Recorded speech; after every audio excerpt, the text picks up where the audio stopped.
अस्सलाम वालेकुम। Welcome to our Urdu channel Urdu दर्स अदब। आज हम पढ़ेंगे सबक नंबर 20 में रुबाई। रुबाई जो है वो उर्दू शायरी की मकबूल सिन्फ है।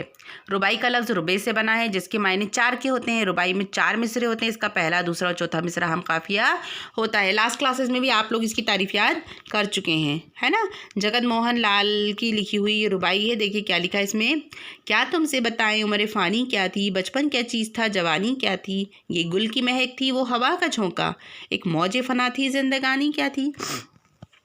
अब देखो छोटी सी रुबाई है लेकिन मायने इसके कितने बड़े हैं।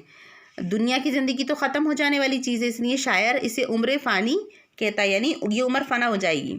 तो पुराने हालातों को बयान करते हुए कहते हैं कि ये लोगों, हम तुम्हें उस ज़िंदगी के बारे में क्या बताएं जो ख़त्म हो जाने वाली थी, मिट जाने वाली थी।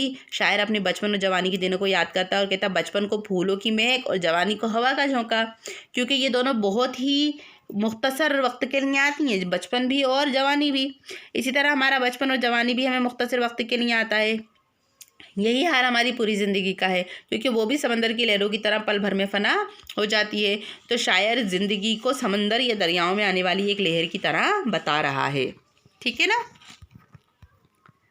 अब इस रुबाई में जो भी दिया गया है, बचपन को फूल की महक और जवानी को हवा का झोंके से ताबीर किया गया है।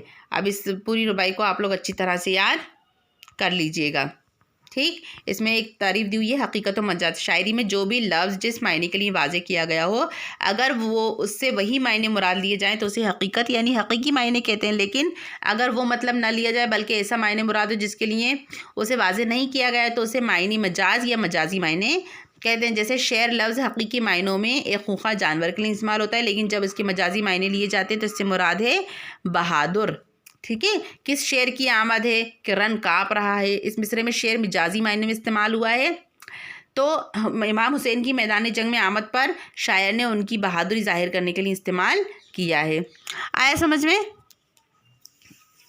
जो लफ्ज़ किसी ऐसी चीज़ के लिए इस्तेमाल हो जिससे मुराद वो मायने नहीं हो जो उसके असल मायने होते हैं, ठीक है, वो मजाजी कहलाता है। आ गया समझ में।